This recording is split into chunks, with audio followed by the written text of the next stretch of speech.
tidak tebal.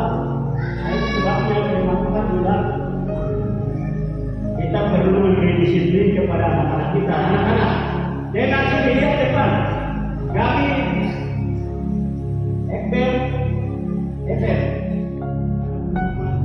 karena tante mau mengasihi daripada papa dan mama, atau pergi ke nenek ke rumah atau tete, begitu. Jadi kita perlu memberi disiplin, karena orang yang tidak menggunakan tongkat itu membenci anaknya. Jangan terlalu manja, nanti ada saat yang anak-anak bikin kita menangis.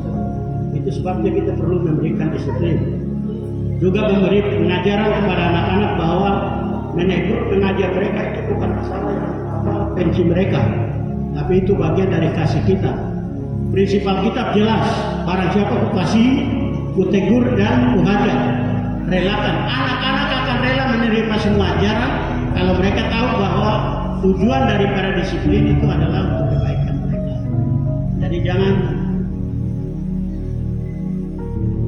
kalau manja, orang marah sedikit ke anak itu sampai aku anak ini maki-maki orang, sudah bikin baik kan? Begitu ya. Hari ini kita belajar dari Samuel. Akibat terlalu manja, lemah terhadap anak-anak keluarga, kehilangan masa depannya. Oleh sebab itu, mari kita belajar. Ingat, bukan doa di sini yang membedakan, tapi proses. Mereka ikut sekolah minggu aja, lama-lama kita kulis itu mereka punya pengetahuan yang kalau mereka punya. Jadi anak-anak jangan karena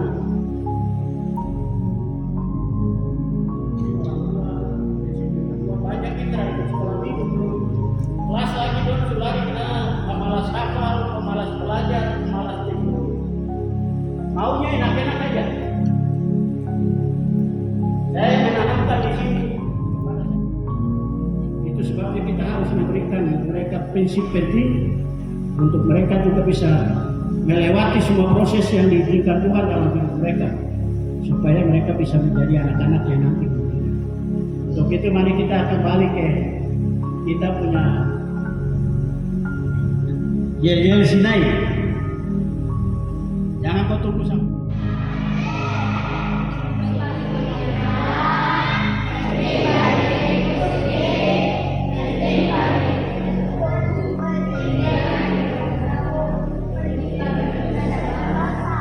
kalau kau penting itu, ya saya penting pagi. Proses itu penting.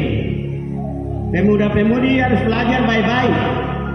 Tidur pada jam 10 itu jam tidur, lewat sedikit jam 11.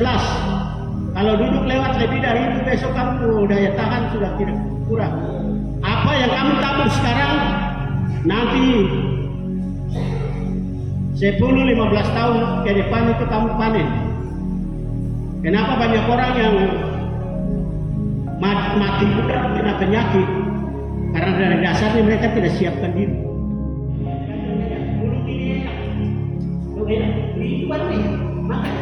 Makan habis kau tidak enak makan makanan, kau pilih sisa kau pilih sendiri. Makan makanan yang lama ada masak. Manusia kasih mandi, manusia yang ngajar dia tidur jam berapa, kasih makan apa itu manusia punya. Tuhan punya kasih ke surga. Mari kita berdoa.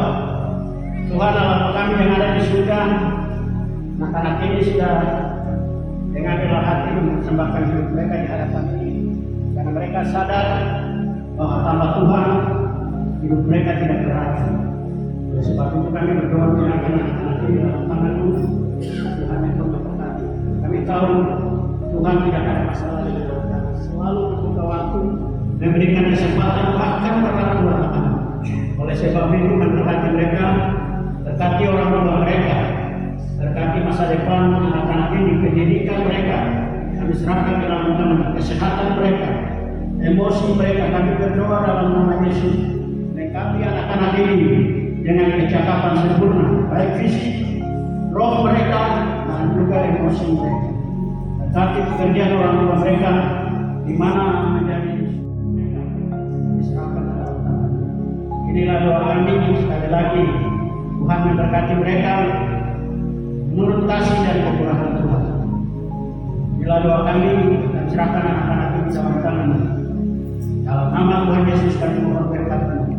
Berkat umur panjang, berkat kesehatan, berkat keberhasilan, berkat masa depan yang gemilang bagi anak-anak ini.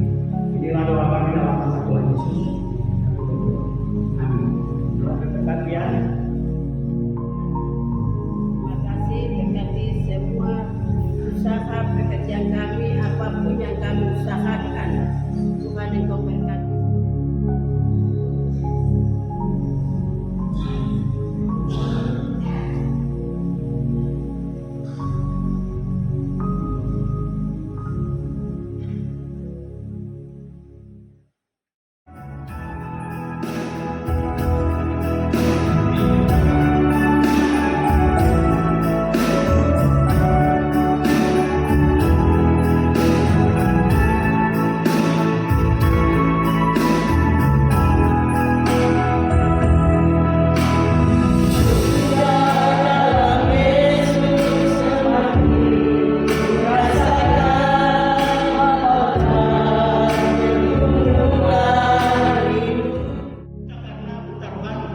Sehingga barang yang terjadi di luar itu anak-anak lagi lakukan kejahatan pun dia tidak tahu.